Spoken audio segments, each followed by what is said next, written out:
Bienvenue dans Mumpreneur, le podcast qui met en lumière les femmes qui allient maternité, ambition et engagement. Je suis Margaret Piet-Cuenca, maman de 2 enfants et bientôt 3, et je serai votre hôte pour cet épisode. On se retrouve chaque mardi pour une nouvelle interview d'entrepreneurs et mamans, et chaque dernier mardi du mois pour un épisode solo. Découvrez également la newsletter pour ne rien louper des coulisses du podcast. Et aujourd'hui, je reçois Marion. Bonjour Marion. Bonjour Margaret. Fondatrice de l'atelier Belette, une marque lilloise de vêtements d'allaitement responsable et stylée. À travers son parcours, on parlera de maternité, d'entrepreneuriat à impact, de féminité retrouvée. Alors, installez-vous confortablement et c'est parti pour ce nouvel épisode de Mumpreneur Podcast. Alors Marion, merci d'avoir répondu. Merci à toi de m'avoir invité. Présent à cet épisode. Est-ce que déjà tu peux te présenter et présenter tes 2 enfants? Ouais. Non. Alors du coup, me présenter. Donc moi, c'est Marion. Donc comme tu l'as dit, la fondatrice de la marque de vêtements d'allaitement Atelier Belette. J'ai 38 ans déjà. Le temps passe vite. Et donc je suis mariée et j'ai 2 enfants, donc de 5 ans et demi, mon aîné, donc appelé aussi la Belette, et un petit garçon qui a maintenant 5 mois et demi, donc je suis en plein dans le postpartum et la tornade de la maternité vraiment. Et donc lui, je le surnomme Beletto, puisque la première était la Belette. On va les appeler Belette et Beletto. Ça marche, tout en gérant ton entreprise. Évidemment, tout en gérant à côté mon entreprise. Donc, c'est un petit peu sport, hein. Toi-même, tu sais. Et ton entreprise à quel âge aussi? Alors, l'entreprise, elle a 4... Alors, ça dépend si on prend vraiment le départ juridique, mais on va dire 4 ans et demi. 4 ans et demi. Voilà. On va revenir après un peu plus en détail sur comment on fait pour être une maman entrepreneur de très jeunes enfants. C'est ça. Et gérer en même temps toute ton entreprise de A à Z. Avant ça, est-ce qu'on pourrait revenir sur tes accouchements? Parce que ça marquait quand même un tournant aussi dans ton atelier. Évidemment. Alors déjà, peut-être partir sur ton premier accouchement, celui de ta fille. Oui. Et puis ensuite, nous parler de celui de Beletto. Ouais. Alors du coup, pour ma fille, j'avais pas encore ma marque, donc j'ai eu une grossesse quand même un peu moins sport que la deuxième. Surtout, c'était un premier, hein, donc on est toujours un peu plus zen sur un premier. On n'a pas le deuxième à s'occuper. T'étais salariée à ce moment-là? J'étais salariée pendant toute ma grossesse. En fait, c'est un petit peu compliqué. J'avais fait dans mon ancienne entreprise une rupture conventionnelle. J'ai enchaîné avec un CDD et en fait, pendant toute la durée de mon CDD, j'ai fait ma grossesse en fait. Et je ne sais pas comment c'est tombé pile ce hasard, mais le hasard a fait que la date de fin de mon contrat, c'était la veille de mon congé mat officiel. Donc le timing était absolument parfait. Donc pour revenir, une grossesse qui s'est très bien passée. J'étais très en forme jusqu'à la fin. Bon, un peu d'insomnie, mais physiquement, j'étais quand même en forme.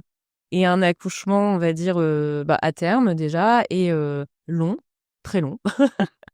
Puisque j'ai commencé à avoir des premières contractions que je n'avais pas identifiées comme étant des contractions d'ailleurs. Le matin à 9h, finalement on a été à la maternité le soir vers 22h et j'ai accouché le lendemain matin à 12h41. Donc très long. On fait plus de 24 heures c'était très long. Pour accoucher. Et tout le monde m'avait dit, tu verras, les contractions, quand on aura, tu sauras les reconnaître. Et je n'ai pas reconnu. Parce que tout le monde m'avait dit c'est dans le dos, etc. Et en fait, moi, pas du tout. Ça me faisait comme des crampes abdominales, mais plus des problèmes digestifs. En fait, ça ressemblait plus à ça en termes de douleur. Donc moi, je me suis dit, c'est tout, je vais me reposer, je vais m'allonger, ça va passer. C'est inconfortable. Puis c'est monté en intensité aussi. C'est monté en intensité. Au bout d'un moment, je me suis dit, c'est quand même bizarre parce que ça revient de manière très régulière. Et là, au bout d'un moment, je me suis dit, je vais quand même écrire les heures à laquelle, vraiment à la minute près, quand est-ce que ça revient. Et là, je me suis dit, ça doit être des contractions quand même. Et en quoi cette naissance, ça a marqué peut-être ton envie d'entreprendre? Alors, pourquoi ça a marqué mon envie d'entreprendre? Parce que tout simplement, forcément, j'ai allaité ma fille, qui est donc à l'initiative du projet en tant que tel. L'allaitement, c'était pas forcément moi, je m'étais dit: «Je vais essayer, si ça marche, c'est bien. Si c'est compliqué, bon, bah, voilà».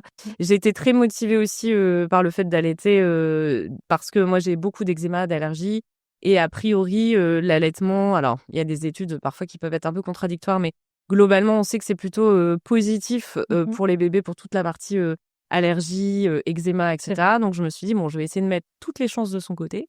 On va essayer d'allaiter, voilà, un max, pour, peut-être, si possible, réduire, les risques pour elle d'avoir ça». Et donc je me suis lancée dans l'aventure de l'allaitement. Rapidement, je me suis rendu compte que c'était une galère pour s'habiller.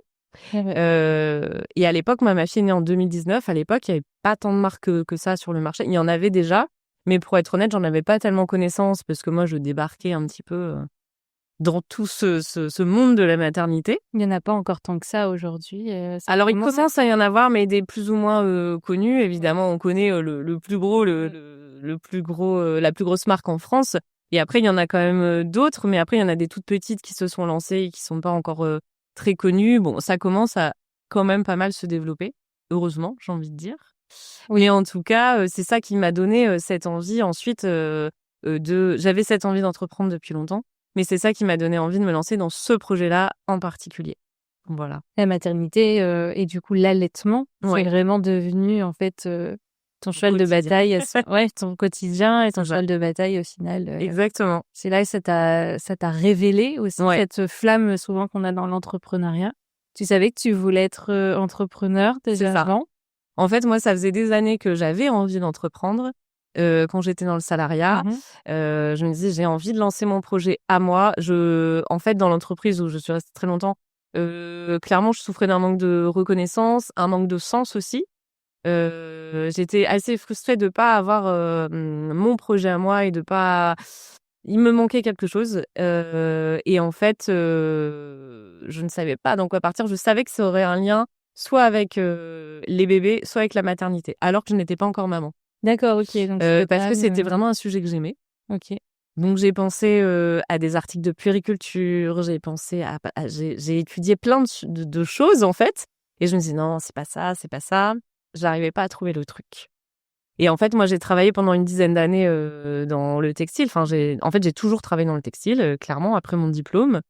Je m'étais dit: «Bon, bah, voilà, je m'en vais du textile, j'en ai marre, je n'y retournerai pas». Et tu savais ce que tu voulais faire à ce moment-là? Ou tu t'es dit: «Je lève ce Non, je savais pas. Honnêtement, je savais pas et au final, j'avais dit que j'y retournerais pas et j'y suis retournée quand même, mais différemment. Et je suppose que, ces années dans le textile, eh ben, ça t'a aidé aussi à monter ton projet puisque tu es restée au Exactement. final dans le textile.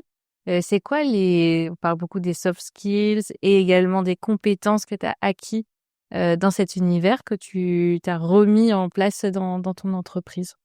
Alors, beaucoup de choses. Honnêtement, je pense pas que j'aurais lancé une marque de vêtements, alors même pas spécifiquement allaitement, mais de vêtements de manière générale, si je n'avais pas travaillé dans le textile avant. Parce que c'est un sacré casse-tête de travailler dans le textile. C'est beaucoup plus difficile que ça peut, paraître, en fait.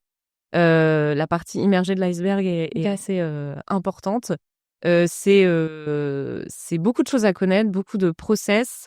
Il faut surtout quand on est une petite marque, il Mmh. faut essayer d'être légitime face, aux ateliers et en fait, si l'atelier en face à qui on s'adresse voit qu'on n'y connaît rien, que ça traîne parce que ça tourne un peu en rond, parce qu'on ne connaît pas les process, très vite, il passe à autre chose et OK. il nous zappe un petit peu, hein. Donc il faut quand même avoir une certaine légitimité et s'accrocher ou être bien accompagné par quelqu'un qui sait.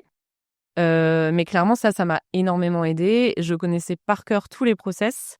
Je savais les risques, liés à chaque, matière, chaque, on va dire dans la production, à quoi il faut faire attention ou pas et cetera et surtout j'avais le réseau aussi. Donc j'avais, gardé contact avec, des personnes de mon ancienne entreprise, notamment, des modélistes, des stylistes, des chefs de produits et cetera qui, du coup, ont pu, m'aider quand j'avais des questions, des blocages. Notamment les modélistes m'ont beaucoup aidée au début pour, toute la partie barème de mesure, Mmh. le bien aller des vêtements et cetera. Donc je les remercie d'ailleurs. Et comment on fait pour être, concurrentiel dans un secteur qui est déjà ultra concurrentiel quand on est, comme tu dis, un petit, quand on se lance dans le secteur? Parce que le marché du textile aujourd'hui est saturé, alors C'est clair. pas celui de l'allaitement encore. mais Encore que. encore que ça commence, ça y Ça est, commence, ouais. bien se développer, ouais. Mais le marché du textile est ultra saturé. Comment on fait pour justement se faire connaître dans ce C'est secteur-là pas et évident, prendre ouais. sa place? En fait, il faut réussir à avoir un élément différenciant. C'est pas que dans le textile d'ailleurs, hein, ça vaut pour tous les domaines, hein, dans l'entrepreneuriat en règle générale. Il faut réussir à faire des modèles qui sont suffisamment impactants, qui plaisent suffisamment, à trouver sa cible. En fait, il faut trouver vraiment sa clientèle et s'appuyer vraiment sur sa clientèle. Enfin, moi, aujourd'hui, c'est clairement mes clientes aussi qui me portent. J'ai des clientes qui sont là aussi depuis la campagne de crowdfunding que j'ai fait en 2020. Donc, qui ont enchaîné des grossesses ou qui ont fait des allaitements longs, puis enchaîné avec un deuxième bébé, etc. Donc, moi, je m'appuie vraiment là-dessus. Et aujourd'hui, je pense que ce qui fait aussi la différence, c'est l'exigence qu'on met dans son travail. Et moi, c'est aussi une manière de me démarquer de la concurrence, je pense. C'est que je suis très, très exigeante sur la qualité, sur les matières que je choisis, les labels, etc. Je ne produis qu'en Europe aussi. Voilà, je suis très exigeante sur énormément de choses. Je rends un peu folle les ateliers, parfois. Un peu fou, pardon, les ateliers, parfois. Parce que je pinaille sur plein de petites choses. Mais je pense que c'est l'exigence qui fait que le business continue ou s'arrête, en fait, aussi. Que tu as un produit de qualité Exactement. et que ta clientèle, elle reste aussi fidèle grâce à Exactement. cette qualité aussi. Et moi, je trouve que, voilà, du fait que je vends en Europe, forcément, je suis obligée de mettre un certain prix parce que la main-d'œuvre en Europe n'est pas la même qu'au C'est bout clair. du monde. Et clairement, je trouve qu'il faut aussi être en adéquation avec ça par rapport à la qualité. Moi, si je vendais quelque chose de pas qualitatif, en fait, je préférerais arrêter. C'est ce que je dis souvent à mon mari quand on en parle. Je préférerais allaiter. Oh là là. Arrêter le lapsus. Que de vendre quelque chose qui n'est pas à la hauteur de mes exigences. Parce que je serais pas en phase avec moi-même. J'aurais l'impression de rouler les gens, en fait, tout simplement. Et je trouve qu'il faut respecter ses clients. Et voilà, comme je le disais, mes clientes me portent. Donc, il faut aussi respecter ses clients en proposant des produits qualitatifs, en fait, et durables. On va revenir juste après sur les valeurs qui constituent l'ADN d'Atelier Belette. Si on repart sur le crowdfunding, ça a été un peu le point de développement au final de ta marque. C'est ce qui l'a fait connaître et c'est ce qui a permis son essor assez rapidement. Ça s'est passé comment? T'en avais déjà fait? Jamais. Et comment tu as fait pour faire émerger ce crowdfunding et pour assurer son succès? Alors, le crowdfunding, c'est vrai que c'est un peu le crash test, hein. Parce que clairement, quand on lance, il faut mettre un objectif. En fait, on n'en sait rien concrètement de qu'est-ce qui est réalisable ou pas, surtout quand on n'a jamais lancé ni de campagne ni de marque, tout simplement. En fait, moi, ma campagne de crowdfunding avait hyper bien marché. Et beaucoup plus que... En fait, je ne savais pas à quoi m'attendre, pour parler clairement. Mais dans tous les cas, c'était au-delà de tout ce que je pouvais attendre. C'est-à-dire que je crois je sais plus si c'était en 1 heure ou en 2 heures, j'ai atteint mon objectif. Et en fait, je crois que j'ai fini la campagne à 500%, un truc comme ça, de mon objectif. J'étais en rupture de toute façon de stock sur quasiment tout. Parce que en fait, j'avais déjà lancé mes productions au moment de ma campagne. Parce que je voulais pas faire trop patienter les gens... sur la livraison des produits. Au final, tu as dû faire patienter une partie sur la livraison des produits. Mais en fait, du coup, j'avais des quantités limitées par article. Et en fait, très vite, j'ai été ruptée dans tout. Donc, en fait, la fin de la campagne, elle s'est terminée un peu plus tôt que prévu parce qu'il restait quasi rien à vendre. Ouais. Mais en fait, moi, enfin, c'est un super souvenir pour moi parce que, en plus, on reçoit des petites alertes à chaque vente. Et en fait, les 2 premières heures, ça arrêtait pas de faire... Mais ça ne s'arrête plus. Donc ça, c'était super. Et en fait, ce qui m'a beaucoup porté, moi, je pense, pendant cette campagne de crowdfunding, alors c'est pas tant Instagram, parce que mon compte à l'époque était tout petit, forcément, je débutais. Mais par contre, les groupes Facebook, il y a énormément de groupes Facebook de mamans qui allaitent, notamment. Ouais. Et elles sont très actives sur les groupes Facebook. Et en fait, je sais pas, elles ont commencé à poster qu'il y avait cette campagne. Et donc, elles ont mis des photos et les autres répondaient « Ah, moi aussi, je viens d'acheter ». Et en fait, elles se sont...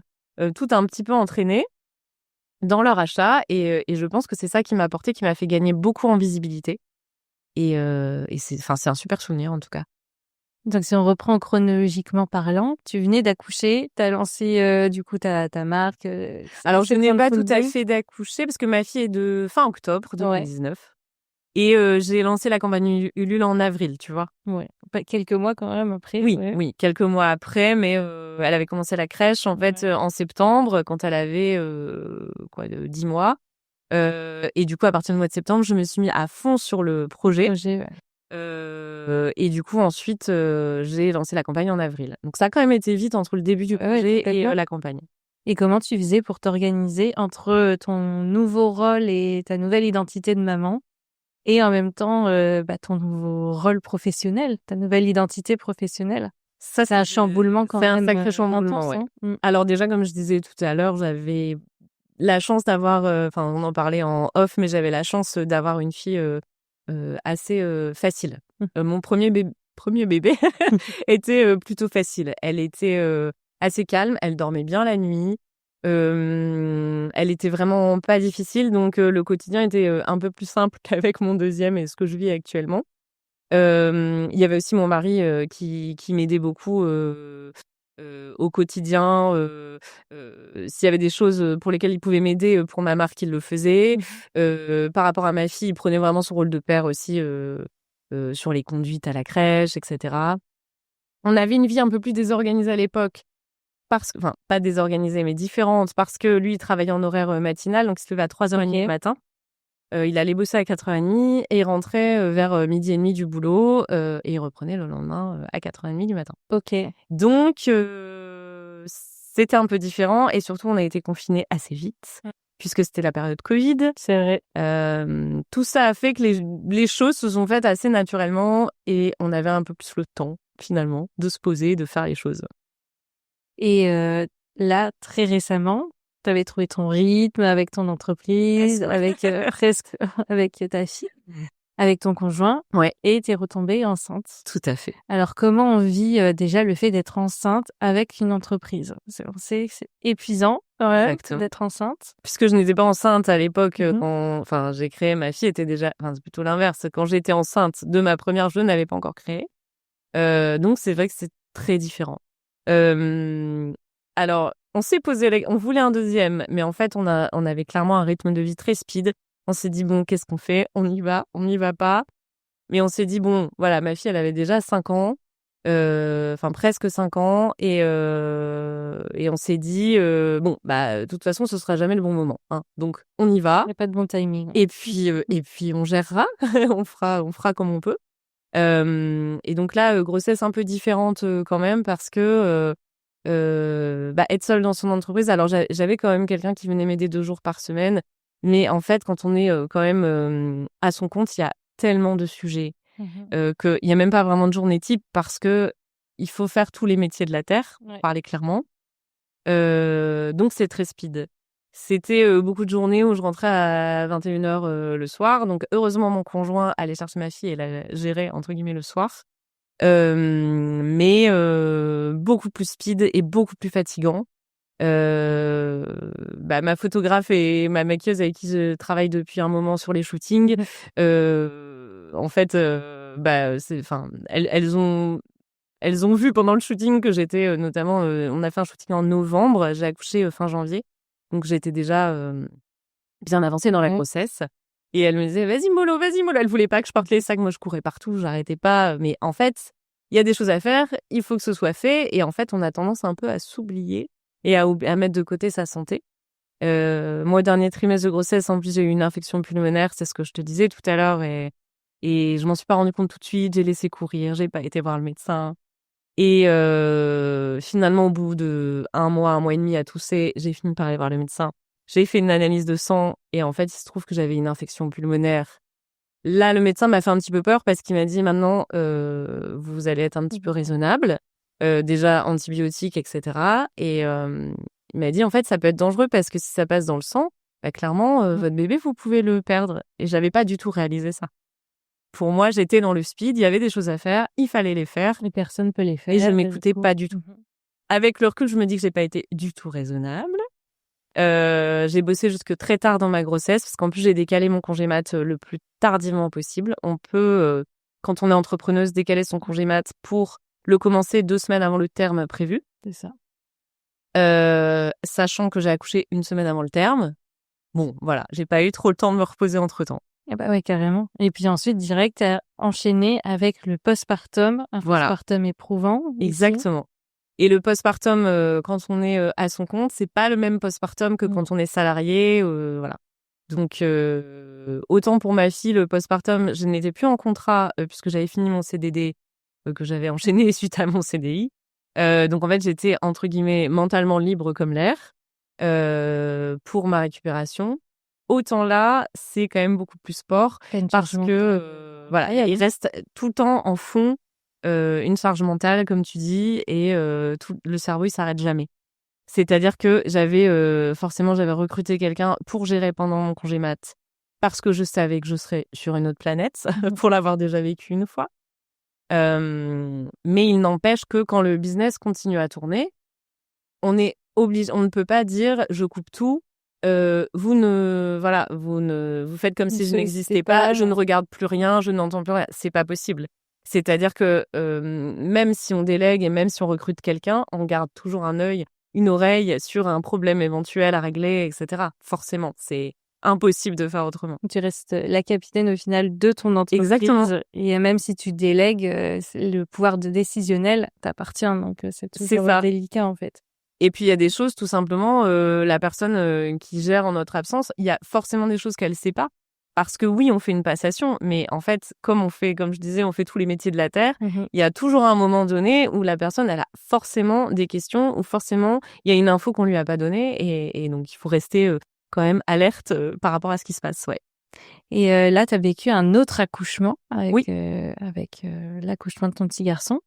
Comment ça s'est passé et en quoi ça a pu influencer peut-être aussi certaines choses dans ton entreprise? Ah, bonne question. Alors déjà, comment ça s'est passé? Très différemment de la première fois. C'est-à-dire que tout le monde m'avait dit un deuxième, ça va plus vite. Je me suis dit, bon, ça va, ma fille, ça a duré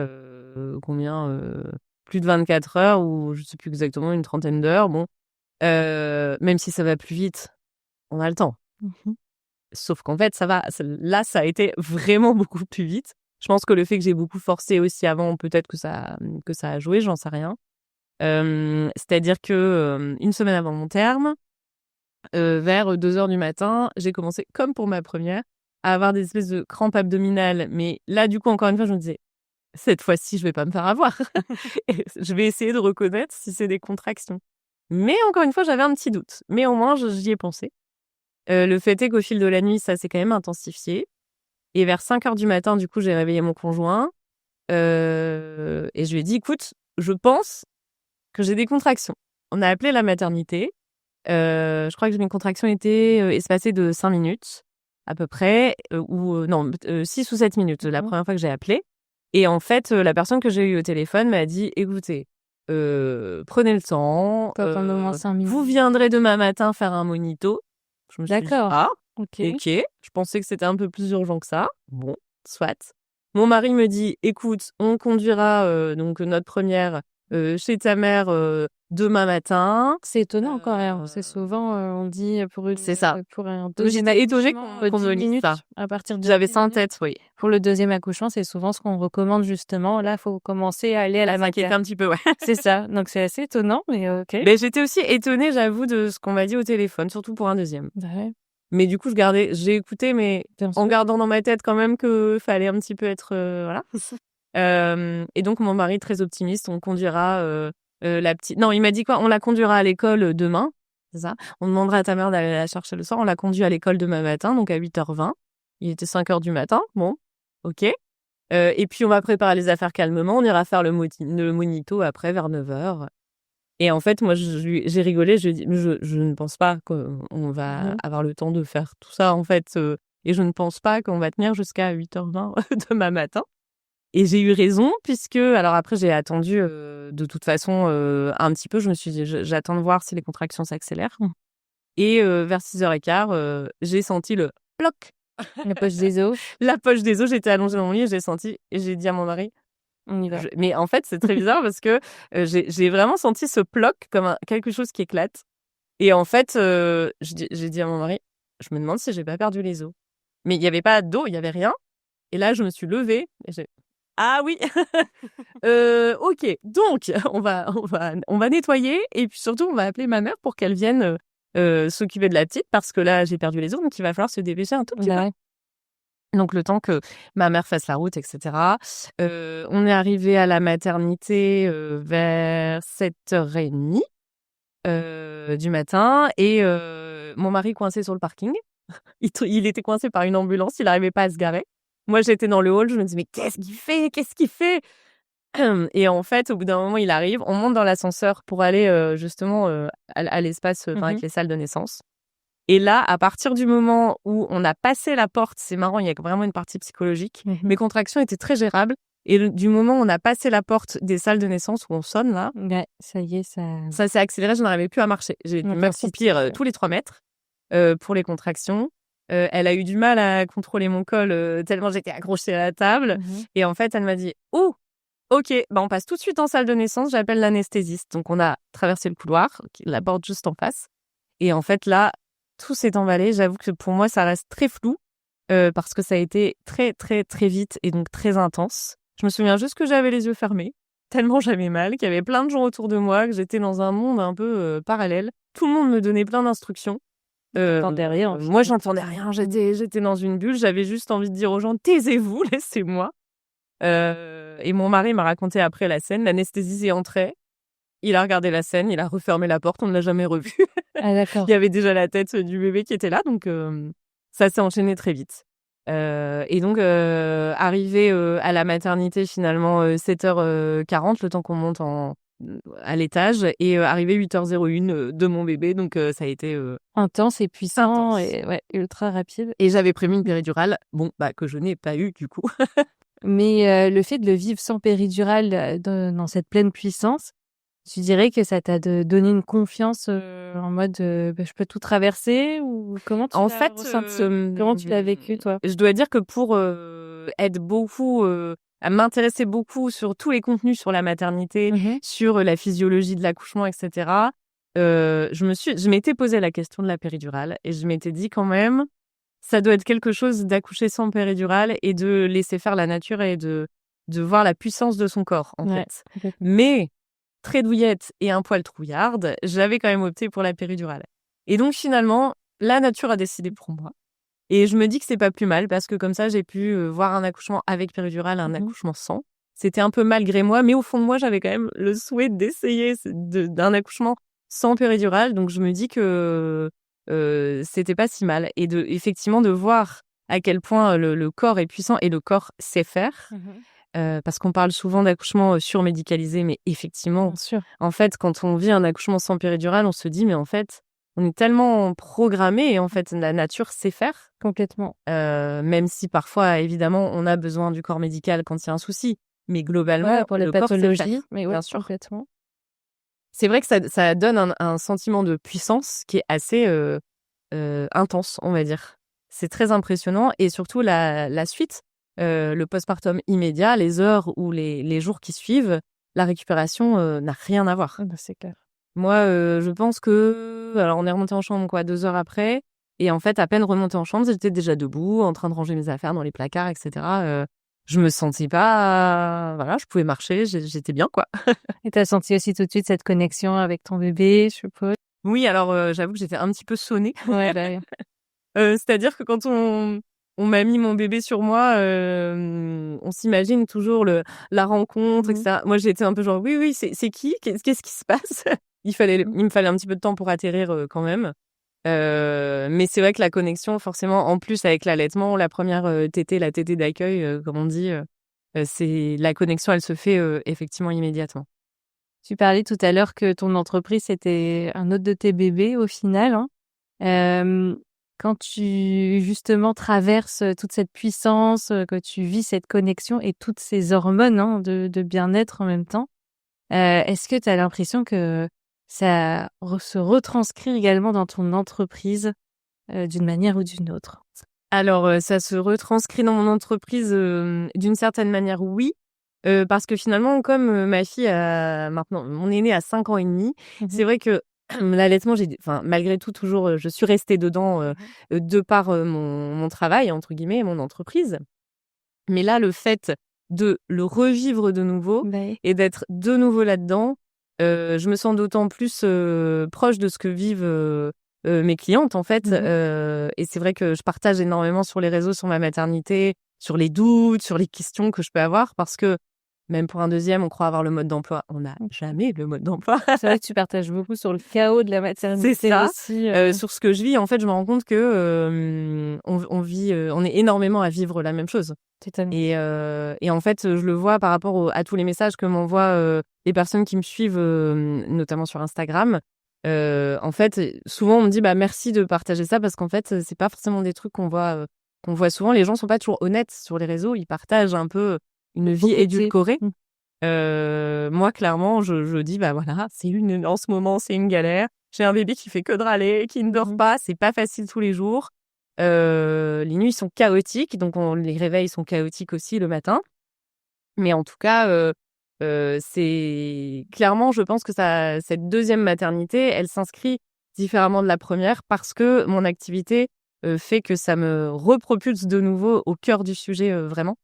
Et en plus, je peux tester mes vêtements en condition, ce qui n'était pas le cas pour ma fille, puisque quand j'ai le temps de créer l'entreprise et d'avoir les premières livraisons, je n'allaitais plus ma fille, qui était déjà un peu plus grande. Combien de temps ta fille et puis là, ton petit garçon? Alors, ma fille, j'avais fait 6 mois exclusifs. Ouais. Et ensuite, j'avais fait un petit peu de mix pendant quelques mois. Et là, là, on est à 5 mois et demi exclusifs. On vient tout juste d'introduire un biberon de lait maternel en vue de la rentrée de septembre et de son entrée à la crèche, parce que ça me stressait un petit peu. Mais voilà, clairement, ça me remet à 100% dans le sujet. Et surtout, je peux voir un petit peu je peux perfectionner mes produits aussi, me dire, voilà, parce que ça, par exemple, il faudrait que le zip s'ouvre plus grand, ou qu'il soit positionné différemment. Parce que finalement, mes produits, même si je les portais sans allaiter, en fait, la fonctionnalité, je ne l'utilisais pas, je ne l'utilisais plus, forcément. Et comment on fait pour entreprendre, du coup, continuer d'entreprendre quand on ne dort pas? Ça, c'est vraiment... C'est dur. Compliqué, ouais. C'est très dur. En fait, moi, ce qui me porte, c'est la passion du projet. C'est le fait que en fait, parfois, on n'a juste pas le choix. On fait. C'est comme avec les enfants, on n'a pas le choix. On est obligé de se lever, on le fait.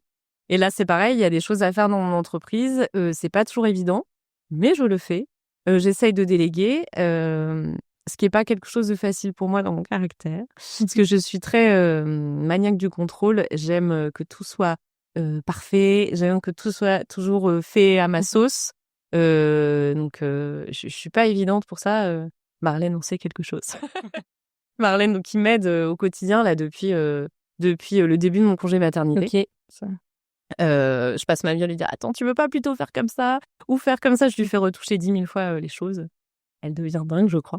Mais tout ça pour dire quoi? Excuse-moi, j'ai perdu le fil de mon... Comment on entreprend sans sommeil? Voilà. Sans sommeil, tu vois, typiquement, le sommeil me fait perdre la mémoire et le fil de mes phrases.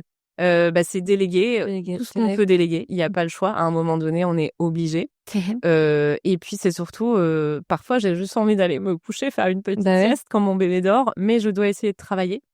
Il ne dort pas beaucoup, même la journée. Donc, j'essaye de trouver des garder là, ton bébé aussi la journée. Oui, parce que là, il n'est pas encore gardé. Donc, je travaille avec un bébé qui, en plus, est très en demande. C'est pas évident. Donc, porte-bébé à fond. Je n'ai plus de dos. Il y a certaines journées où je passe 6 heures. En fait, il veut être dans les bras tout le temps. Donc, en fait, j'ai trouvé un truc qui fonctionne pour travailler quand j'ai vraiment beaucoup de travail. Je me mets sur le bar de la cuisine, mon ordinateur, porte-bébé, parce qu'on n'a pas le droit de s'asseoir, en plus, apparemment. Il râle dès que je m'assois. Et je me balance en travaillant sur mon ordinateur avec le bébé en porte-bébé. Parfois de longues heures, donc mon dos prend un petit peu. Ouais, complètement. Mais il n'y a pas le choix. Donc, il faut y aller. Et quand il faut y aller, on y va. Et bien s'entourer. J'ai mon mari, heureusement, qui me file un coup de main sur ce qu'il peut. Notamment les allers-retours chez le logisticien. Il en a encore fait un ce matin pour déposer des cartons. parce que le logisticien est à peu près 3/4 d'heure de route, donc ça fait quand même 1h30 Bah ouais, retour. compliqué. Puis avec un petit bébé, c'est quand même un peu compliqué. S'appuyer sur les personnes qui peuvent nous aider, c'est vraiment ça. Déléguer et puis des fois, il faut se faire un petit peu violence parce qu'on n'a pas le choix. Et du coup, une journée type, ça ressemble à quoi? Il y a pas de journée OK, type très parce bien. qu'en fait, je dirais que la journée type, elle dépend de l'humeur de mon bébé. Bah ouais. C'est qu'il y a des jours, il va être sympa, il va faire, allez 4-5 heures de sieste sur la journée. Il a décidé de bien dormir et là, je peux bien avancer. Mmh. Et puis il y a des jours, il va dormir, 2 fois une demi-heure sur la journée et là, c'est beaucoup plus compliqué. Donc tu retravailles le soir Je ou retravaille le soir, je retravaille, après, quand mon mari rentre du travail souvent et que je dois travailler et qu'il voit que je suis un petit peu à bout parce que j'ai pas réussi à travailler, il l'embarque en poussette, faire un tour, pendant, 2 heures, pour que je puisse être vraiment à fond et travailler. Non, là-dessus, j'avoue que j'ai plutôt de la chance parce qu'il ne râle pas. Il sait que, c'est compliqué. Parfois, je dois travailler, tard le soir, ça va, il râle pas là-dessus. Il sait que c'est compliqué pour moi de le garder la journée en plus, donc il essaye le midi quand il rentre de le prendre un maximum pour me soulager et que je puisse travailler un petit peu aussi entre 2. lui, il est toujours salarié C'est aujourd'hui ça, ouais. et il a toujours ses horaires où il Alors non, travaille, il est passé maintenant en horaire, 2 jours, OK. donc c'est plus simple quand même pour la vie familiale, Ouais, ça c'est carrément. clair. Mais du coup, il rentre manger le midi et le soir, il gère, les conduites aussi, à l'école. Ma fille, va à la garderie, il va la chercher à la garderie, du coup, le soir, pour éviter que ce soit un peu le débarquement avec la poussette et cetera, surtout qu'on n'a pas le droit aux poussettes dans l'école, donc c'est porte-bébé obligatoire. D'accord, OK. Ouais et puis sortir avec un bébé, on le sait, c'est toujours un petit peu d'organisation. Complètement. Tu parlais tout à l'heure que tu avais besoin au final aujourd'hui de déléguer pour Oui. pouvoir un peu t'y retrouver, dans tous les aspects, dans ta vie de maman et aussi dans ta vie, du coup professionnelle. Si on regarde un petit peu, tu parlais de Marlène du coup, c'est Oui. ça? Qu'est-ce qu'elle gère au quotidien? Est-ce que elle fait de la communication, elle fait le service après-vente, comment C'est ça ça. fonctionne? Ouais, c'est ça? C'est exactement ça. Alors en fait, ses missions principales, c'est, de faire la communication. Alors ça, on se partage un petit peu puisque sur les réseaux sociaux, elle fait toute la partie, entre guillemets, «commerciale», Mmh. de présentation des produits et cetera. Et moi, je vais plus faire, les stories, on va dire, spontanées, de ma vie, perso, parce Mmh. que j'aime bien partager aussi. Et en fait, après, elle gère toute la partie SAV. OK. Donc c'est elle qui gère les demandes d'échange de taille, de remboursement, les colis perdus, tous ces trucs-là, les relations avec l'entrepôt aussi. OK. Enfin le logisticien en fait qui envoie les commandes Mmh. et voilà, donc elle gère tout ça et en plus elle gère aussi un peu au quotidien tout ce que je peux, lui déléguer. Alors ça peut être plein de choses différentes en fait, j'ai même pas d'exemple en tête, mais il y a tellement de petites missions, à droite à gauche que tout ça elle gère, toutes les choses sur lesquelles elle peut me soulager au quotidien. Et tu as commencé à travailler avec elle quand et comment tu l'as recrutée? Alors j'ai commencé à travailler avec elle, c'était quand début janvier je pense, OK. qu'on a commencé vraiment. Et comment je l'ai recrutée? Alors, c'est une histoire un peu rigolote puisque j'avais fait un appel, entre guillemets, «à candidature» sur les réseaux sociaux, en vue de mon congé maternité et je cherchais quelqu'un de clairement vu qu'encore une fois, il y a tous les métiers, il fallait quelqu'un qui soit polyvalent, qui Mmh. soit, Ouais. multitâche, dégourdi et voilà, qui puisse gérer un petit peu, plein de choses. Et en fait, j'ai eu pas mal de candidatures, d'un peu partout et Marlène m'a contactée et pour la petite histoire, Marlène, je la connaissais depuis très longtemps, OK. puisqu'on a fait nos études ensemble et là, elle a lancé son activité, en parallèle. Mmh. Donc elle est à son compte, mais c'est une activité qu'elle ne fait pas à plein temps et du coup, elle m'a dit: «Bah, écoute, moi, je suis déjà cliente chez toi, on se connaît, moi, ça me ferait plaisir de t'accompagner et de t'aider à avoir un congé mat le plus, cool possible. Donc écoute, si jamais tu es partante, moi, je suis partante» et ça s'est fait comme ça. Je savais que c'était quelqu'un aussi à qui je pouvais faire confiance. Comme, j'ai un petit peu de mal à déléguer, ça me rassurait, en fait, aussi de la connaître et donc on a commencé comme ça, assez naturellement. Et dès le début, tu avais commencé à déléguer certaines choses, par exemple ton identité de marque ou que co comment Alors, comment tu as fait pour monter ta marque petit à petit? au tout début Au de la tout marque début, ou au ouais. début de la grossesse? Au tout début de la marque. Alors au tout début de la marque, non. Je déjà parce que toujours mon côté maniaque du contrôle, mais surtout, le côté économie. Mmh. C'est-à-dire que quand on crée son entreprise, on sait pas trop où on va. Financièrement, il faut quand même faire un petit peu attention. Faut pas trop flamber parce que l'idée, c'est quand même d'être là, l'année d'après, quoi, C'est clair. de perdurer. Donc au début, c'était clairement la débrouille. Je faisais tout toute seule, 100% de tout toute seule. Mmh. La seule chose que je ne faisais pas seule, c'était mon site internet parce que j'avais vraiment pas les connaissances, là-dessus. Donc je travaillais avec quelqu'un, j'ai quand même la main, hein, sur mon site, sur beaucoup de choses, mais sur la partie très technique, moi je ne m'y connaissais pas du tout. Donc j'ai très peu délégué au début. Et ensuite, petit à petit, j'ai commencé à déléguer. Donc j'ai Mélanie qui est venue, travailler avec moi pendant un peu plus d'1 an, OK. qui a arrêté en décembre dernier, c'était plus ou moins prévu d'avance parce que OK. c'est pareil, Mélanie avait son entreprise à côté. Et le temps de bien démarrer son entreprise et de se verser un salaire, elle était venue, du coup en renfort parce qu'elle Mmh. cherchait un complément d'activité. Elle avait travaillé aussi, dans le textile, elle connaissait bien le domaine, elle était entrepreneuse. Ça a assez vite matché donc en fait, on a travaillé ensemble comme ça. Elle venait, pareil, 2 jours par semaine, elle était à mi-temps. Et puis quand elle est partie, elle vient d'avoir un petit bébé d'ailleurs il y a 2 semaines. Quand elle est partie, il a fallu aussi trouver quelqu'un parce que j'étais déjà enceinte en plus donc D'accord. ma grossesse était déjà, forcément bien avancée. En décembre, j'étais même sur la fin de ma grossesse. Donc tout s'est fait, assez naturellement. Mais par contre, je dirais que sur la partie, délégation, le plus gros morceau à déléguer, ça a été, l'envoi des colis et la logistique. OK. Parce qu'en fait, plus la marque grandissait, plus forcément j'avais de colis à préparer. Au début, c'était toi Normal. qui les faisais du coup, hein? Ah bah, jusqu'à il y a 1 an, c'était moi qui les faisais, donc j'ai fait très longtemps les colis. Sauf qu'à un moment donné, ça me prenait, je saurais même pas quantifier, mais en fait, je préparais les colis pas tous les jours, je faisais 3 fois par semaine. Mmh. Le problème, c'est que je faisais ça à la fin de ma journée de boulot et donc en fait, je partais du bureau à 21h30, pour aller déposer mes colis au point relais, parce qu'il y a beaucoup de trucs de Ouais. colis Mondial Relais, qui fermait à 22h. OK. Et ensuite je rentrais à 22h chez moi. Sauf que bon, en fait, à un moment donné, j'avais, mon mari, j'avais ma fille, Bah oui. de, 4 ans et 5 ans ensuite. C'était un peu compliqué.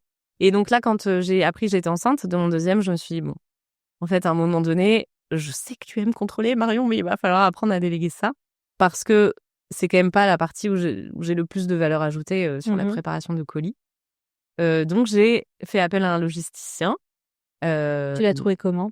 alors j'ai étudié pas mal de sujets, j'ai contacté plusieurs Mmh. logisticiens. Moi, ce qui était important, c'était d'avoir un petit logisticien. OK. Je voulais une petite équipe, je voulais pas un énorme Et entrepôt, je voulais pourquoi? pas, parce que c'était important pour moi de savoir qui préparait un peu, enfin de voir un Mmh. petit peu les équipes qui préparaient mes colis, de pouvoir avoir un lien, humain aussi, Mmh.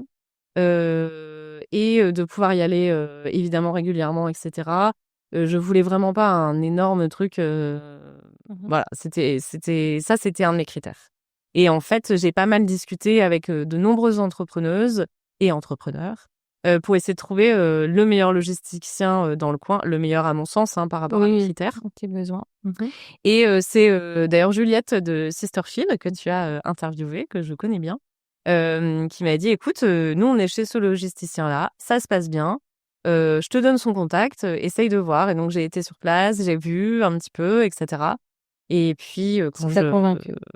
alors j'ai mis un petit peu de temps à sauter le Mmh. pas, mais quand j'ai appris que j'étais enceinte, mon 1er trimestre a été très fatigant. J'étais, voilà, la fatigue du 1er trimestre Ouais. quand, tout le monde ne sait pas forcément qu'on est enceinte, mais qu'on est au bout du rouleau. Ouais, je vois très bien de quoi tu parles. C'est pas toujours facile à gérer. Et en fait, là, je me suis dit: «En fait, c'est pas possible, je vais pas pouvoir, tenir le choc». Je me voyais pas à 8 mois de grossesse continuer à faire Mmh. des colis. Donc là, j'ai appelé Bruno, et j'ai dit: «Allez, on y va, Mmh. c'est parti». Donc s'en est suivi tout le transfert de mes stocks. Il y avait, quand même pas mal de stocks Mmh. à transférer. On a loué une camionnette, Et tes stocks, ils étaient et chez toi cetera. à la base? Alors pas chez moi, parce que mon bureau est chez ma maman. D'accord, OK. Puisque ça s'est passé comme ça au tout début. Il me fallait un bureau, il y avait de la place, chez ma mère, il y avait une pièce pour moi, donc j'ai dit: «Ah bah, allez, je reste là». Mmh. Donc je stockais. Il commençait à plus avoir beaucoup de place au fur et à mesure que l'entreprise, grandissait, parce qu'en fait, des vêtements, ça prend quand même de la place, surtout Ouais. que sur chaque produit, il y a plusieurs tailles, enfin, c'est quand Mmh. même, des volumes, quoi. Donc on a fait tout le transfert, j'ai été pas mal aidée, j'ai des copines qui sont venues m'aider, des copines entrepreneuses que je remercie, parce qu'on a dû poser tous les codes barres, avant de mettre chez le Bah oui. logisticien. Et c'est quand même des sacrés souvenirs parce que je me souviens d'une copine entrepreneuse, donc Célina, pour ne pas la citer, que j'ai appelée enceinte, crevée. Elle savait que j'étais enceinte, je l'avais pas encore dit à tout le monde. Et je lui ai dit, en fait, on doit faire le transfert chez le logisticien dans 4 jours. Rien n'est prêt. Je suis au bout de ma vie. Je vais jamais y arriver. Et elle habite la région parisienne. Elle m'a dit, attends, je te rappelle. 5 minutes après, elle m'a rappelé. Elle m'a dit, c'est bon, je viens. Je lui ai dit, comment ça, tu viens? Sachant qu'elle a 3 enfants en bas âge en plus et une entreprise. Elle m'a dit, je me suis arrangée avec mon mari. Je viens. J'arrive demain. Je dors sur place chez Perrine, donc une autre de nos copines entrepreneuses qui est venue me filer un coup de main. Et elle m'a dit, on va venir t'aider, ça va le faire, t'inquiète. Et donc c'est là où je me suis dit, clairement, être bien entourée, ça aide. Oui, clairement, la puissance du réseau. Exactement. Et donc tout le monde s'y est mis. Mon mari a étiqueté, ma mère a étiqueté, donc mes 2 copines qui sont venues m'aider ont étiqueté, ma fille a étiqueté. J'ai des vidéos où elle colle les autocollants, elle adorait ça. Et on a réussi à le faire. On a tout transféré dans les temps. Donc avec Mélanie, au volant de cette camionnette, on n'était pas très rassurés. On a réussi à tout faire dans les temps. Excellent. Sacré souvenir. Du coup, tu apprends tout au final sur le tas.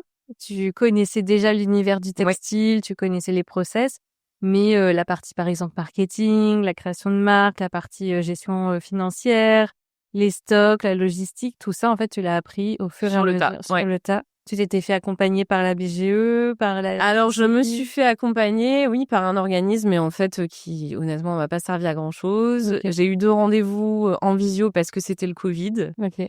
On m'a dit, bah voilà, vous avez fait un business plan. Bah oui, j'ai fait un business plan. Bah, montrez-moi vos prévisions. Bah voilà, j'ai mis des prévisions, mais honnêtement, un prévisionnel, c'est un peu, on n'en sait rien, on sait pas du tout. Donc, j'ai mis des chiffres un petit peu au pif. On m'a dit, d'accord, bah, c'est bien. Allez, salut. Et donc, en fait, j'ai pas été accompagnée. Donc, en fait, là où j'ai trouvé les infos, puisque clairement, quand on monte un projet et quand on monte une marque, il y a à peu près 800 questions à la seconde sur tous les domaines. Le site internet, les stocks, tout, en fait. Les besoins en fonds de roulement, comment ça s'anticipe, tout ça. La finance, tout. Mes réponses, je les ai trouvées par mon réseau. J'ai creusé des amis entrepreneurs. Alors des amis entrepreneurs, des forums, enfin pas des forums mais des groupes Facebook encore une fois d'entrepreneurs où je posais mes questions. T'as rejoint des réseaux de femmes qui entreprennent? Alors oui, au tout début j'ai rejoint un réseau de femmes, même 2. Au tout début j'étais dans un réseau qui s'appelait le Gang de Lilloise. Ok. Où j'ai fait pas mal de connaissances que je connais encore aujourd'hui. Excellent. Donc le réseau en tant que tel n'existe plus. Mais ça m'a permis de faire des connaissances. Et puis, c'est toujours sympa parce qu'on se sent un petit peu moins seul. Même si les autres personnes ne faisaient pas du tout la même activité que moi. On se soutient quand même. Donc, j'ai notamment rencontré Sarah des Papetis, que tu as aussi interviewé. Donc, c'est pour ça que c'est rigolo. Tout se recoupe. Et après, sur Facebook, toujours les groupes Facebook, qui sont toujours une mine d'or. Il y a énormément de groupes Facebook d'entrepreneuses. Notamment d'entrepreneuses lilloises sur lesquelles j'ai pu poser plein de questions. J'avais des débuts de réponses, des gens qui m'indiquaient d'autres gens, donc je rappelais les gens, etc. Et ça, je trouve que c'est quand même très compliqué quand on construit un projet de trouver les infos, parce que clairement, il faut être très proactif. C'est-à-dire que si on se lance dans l'entrepreneuriat en ayant peur de demander, en ayant peur de déranger et en attendant qu'on nous prenne par la main, c'est pas la peine de se lancer, je pense. Il faut être toujours très proactif, en fait, surtout. Il faut chercher les infos, il faut contacter les gens, il faut développer son réseau un max. Et moi, j'ai toujours entendu, depuis que je suis dans le monde du travail, le réseau, le plus important, le réseau. Et c'est encore plus vrai. Et en fait, je le comprenais pas tant que ça quand j'étais en entreprise. Je me dis, oui, le réseau. Et en fait, du moment où j'étais seule pilote dans mon entreprise, j'ai compris la force du réseau, en fait. Tu parlais là des peurs, le fait que de toute façon, il fallait pas avoir peur, en tout cas dépasser ses peurs. C'est ça. J'ai identifié 5 ce que j'appelle blessures des entrepreneurs et également que vivent beaucoup de mamans. La première, c'est la peur de l'échec. Oui. Est-ce que c'est quelque chose qui t'a déjà traversé, que ça soit dans l'entrepreneuriat ou dans ton rôle de mère? La peur de l'échec, je pense qu'on l'a tous, alors à certains niveaux, parce que quelque part, quand on est entrepreneur, si on a peur de l'échec à un niveau extrême, on n'entreprend pas, c'est vrai. Clairement. Mais en fait, entreprendre, c'est prendre des risques tous les jours. Donc, c'est prise de risque sur prise de risque. Après, moi, je suis une nature très prudente. Donc, en fait, je prends des risques, mais avant d'aller quelque part, toujours mesurer. C'est-à-dire que j'étudie à fond le sujet avant de me lancer. Comme ça, je sais exactement quels sont les risques, qu'est-ce qui peut arriver. Et quelque part, j'ai déjà anticipé, OK, s'il se passe ça, qu'est-ce que éventuellement je pourrais faire pour solutionner. Sinon, j'y vais pas parce que je suis un petit peu une flippée du risque non mesuré. Donc, je dirais que la peur de l'échec, elle est à tous les niveaux de toute façon. Pour moi, la peur principale, alors je sais pas si on peut dire ce que c'est une peur de l'échec, mais c'est la peur de décevoir, en fait, toujours. OK. C'est la peur de décevoir mes clientes. Donc, je parlais tout à l'heure de qualité, etc. Pour moi, ça m'est déjà arrivé de pas mettre en vente un produit que j'avais reçu, que j'avais payé, parce que je trouvais que qualitativement, c'était pas à la hauteur de ce que j'espérais. J'ai cette peur de décevoir mes clientes en permanence. Et c'est vrai que c'est une peur qui est compliquée à gérer au quotidien parce que, comme je disais, on jongle avec des risques tout le temps. Donc, en fait, moi, je suis toujours un petit peu en mode, j'y vais, mais j'ai peur. Mais j'y vais quand même. Mais je suis pas super rassurée, mais j'y vais. Et puis une fois que c'est lancé, ça y est. Voilà, après, il se passe ce qui se passe. Parfois, ça se passe bien. Parfois, ça se passe moins bien. Et on avise et on trouve des solutions. Il y a toujours des solutions à tout. Pas toujours la solution qu'on voudrait, mais c'est tout, c'est comme ça. Ça fait partie du chemin. Ça fait partie du chemin, ça fait partie de l'entrepreneuriat. Totalement. Et clairement, je pense qu'il faut, comme je disais, prendre des risques mesurés, mais on est obligé de prendre des risques. Et on est obligé voilà, parfois on peut échouer. Et ça fait partie du jeu. Et c'est OK. Et échouer, c'est aussi apprendre, hein, finalement. Il y a énormément d'entrepreneurs, notamment des entrepreneurs très connus de très grosses boîtes, des patrons de très grosses boîtes. Souvent, en fait, quand on regarde leur parcours, on se rend compte que c'est des échecs qui ont fait qu'à un moment donné, ils ont eu la niaque de lancer ce qu'ils ont lancé et qui a cartonné. Donc, l'échec, c'est pas toujours négatif. Ça fait apprendre beaucoup de choses. Là, tu reparlais des valeurs justement, tu étais très soucieuse de la qualité, des engagements que tu avais mis dans Atelier Pelette. Est-ce que tu peux rappeler les valeurs, l'ADN qui porte justement ta société, ton entreprise? Alors, les valeurs, moi déjà, j'ai une valeur, on va dire, sur le plan environnemental. J'essaie d'utiliser un maximum de coton certifié GOTS, par exemple. Comme la robe que tu portes aujourd'hui. Ouais, voilà. Alors, en fait, moi, les labels que j'utilise le plus, c'est tout ce qui est GOTS, Ecotex, etc. Alors, je vais pas rentrer dans le détail parce que c'est assez technique, mais par exemple, le label GOTS, il garantit que le coton qui a été cultivé, il a été fait avec, c'est du bio et ça a été fait sans produits chimiques, dans le respect des droits de l'homme, etc. Donc, il y a toute une partie environnementale et une partie humaine. Moi, je travaille aussi avec uniquement des ateliers qui ont eu des audits. Alors, moi-même, je n'ai pas les moyens de réaliser les audits, mais je récupère les rapports d'audits qui ont été faits soit par l'atelier, soit par d'autres entreprises, par des organisations. Il y a une traçabilité quand même. Voilà, pour avoir un maximum de traçabilité. Dans le textile, la traçabilité, c'est pas toujours facile. Ouais. J'essaye au maximum d'obtenir tous les certificats des matières, etc. J'essaye d'aller visiter les ateliers. Voilà, après, comme j'ai travaillé 10 ans dans le textile avant, je sais un petit peu de quoi il retourne. Pour moi, c'était très important de fabriquer en Europe pour avoir un maximum on va dire, de respect des droits, du droit du travail tel qu'on l'entend, nous, en Europe, en France notamment. Pour avoir travaillé dans les anciennes entreprises où j'étais avec des usines du bout du monde, j'avais pas envie de ça. Clairement, j'ai voyagé forcément dans le cadre de mes anciennes fonctions dans ces usines-là et c'était pas du tout ce que je voulais pour ma marque. Je voulais monter une marque qui ait du sens. Donc en fait, qui ait du sens sur le plan environnemental, sur le plan humain. L'industrie du textile, de toute façon, c'est une industrie qui pollue énormément. C'est une des industries qui pollue le plus au monde. Donc c'était important pour moi de bien faire les choses. Il fallait que ce soit le plus cadré possible pour moi. Donc consommer aussi moins et mieux. Exactement. Donc des produits de qualité. C'est la durabilité des produits, c'est super important. Et c'est pour ça aussi que je fais par exemple plein de tests lavage, etc. Oui, déjà parce que je ne veux pas décevoir les clients, mais surtout parce que je veux que les produits ils puissent durer longtemps, qu'ils puissent être reportés. Les zips, ils sont le plus invisibles possible. Alors, parce que c'est plus agréable qu'ils soient pas visibles. Mais aussi d'ailleurs, parce sur qu'ils ta peuvent robe, être on les voit pas. Exactement. Moi, c'est rigolo. J'ai des copines qui n'allaitent pas, qui n'ont jamais allaité, qui portent mes produits. Donc, ça me fait sourire parce que ça me prouve aussi que c'est des produits qui peuvent être portés sans allaiter. J'ai des clientes qui arrêtent l'allaitement, qui continuent d'acheter parce qu'elles aiment bien ma marque, elles aiment bien mes matières, elles aiment bien mes coupes. Et ouais, le style. C'était une de tes priorités quand tu as lancé ton entreprise parce que tu trouvais qu'il y avait justement dans les vêtements de maternité pas assez encore de vêtements assez stylés qui existaient. En fait, je trouvais pas. Alors, j'ai l'impression que c'est un peu ce que tout le monde dit aujourd'hui maintenant dans le monde de l'allaitement, qui n'est plus vrai aujourd'hui parce que il y a énormément de marques sur le marché.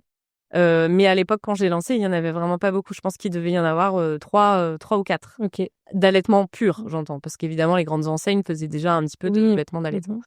Et en fait, moi, je trouvais pas trop mon compte dans ce que je voyais, soit en termes d'éthique, parce que les grosses enseignes, forcément, c'est produit loin, c'est pas cher, mais c'est produit loin, la qualité, elle y est pas toujours. Et en termes de style, moi, en fait, j'allaitais, mais je voulais pas forcément que ce soit marqué en grand sur mes sweats ou mes t-shirts. C'était pas le but. Je voulais des vêtements assez sobres, mais quand même dans la tendance, qui puissent être assez intemporels. Et c'est comme ça que je me suis dit, mais en fait, je trouve pas trop mon compte. J'ai l'expérience dans le textile. Là, actuellement, je suis pas en poste. Bah, après tout, c'est le moment, c'est maintenant. C'est comme ça que j'ai lancé, en fait, l'entreprise. L'interview touche doucement à sa fin, déjà. Je suis très bavarde. Peut-être que tu peux nous dire, pour terminer, comment tu vois l'avenir d'Atelier Belette? Est-ce que tu as une vision à court, moyen, long terme pour ton entreprise? Comment je vois l'entreprise? Alors, je développe petit à petit. J'avoue que je suis un petit peu à vivre au jour le jour, entre guillemets. Bon, pas exactement au jour le jour, parce qu'il faut toujours prévoir 6 mois à l'avance les collections. Mais je suis pas du genre à me mettre des objectifs inatteignables, etc. Je suis plus du genre à voir au fil du temps comment ça évolue. Pour l'instant, Atelier Belette se développe, évolue en termes de chiffre d'affaires. J'arrive aujourd'hui à en vivre, ce qui est quand même déjà super. Donc maintenant, je me dis, je vais pas à pas. Le but après, ça va être de recruter des personnes sur le long terme et pas en freelance. Mais pour ça, il faut encore attendre un petit peu. Mais j'y suis presque. Maintenant, l'idée, ça va être de développer la marque de plus en plus, d'augmenter le nombre de modèles au fil du temps.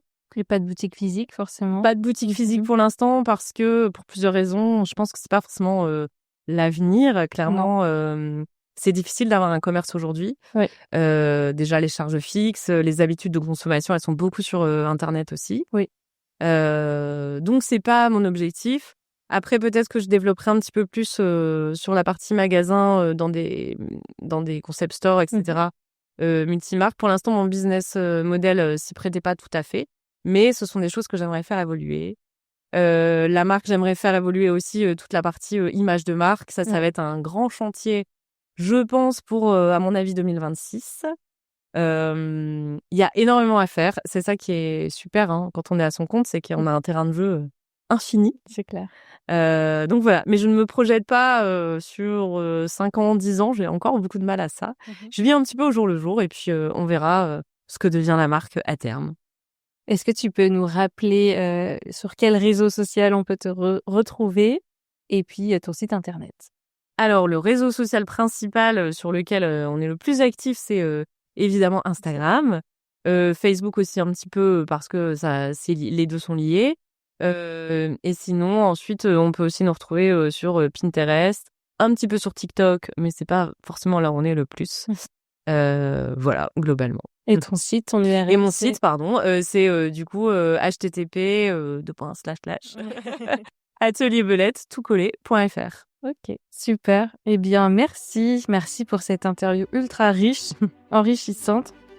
Tu prouves ici que l'on peut être à la fois maman et investi dans sa maternité, tout en étant investi dans son entreprise, même si ça fait des journées souvent à rallonge, on va pas se cacher. Ce que tu crées avec Atelier Belette, c'est un pont entre le soin de soi, le respect aussi de la planète et le droit de chaque femme à se sentir belle et libre. même au cœur du chaos postpartum. Tout à fait.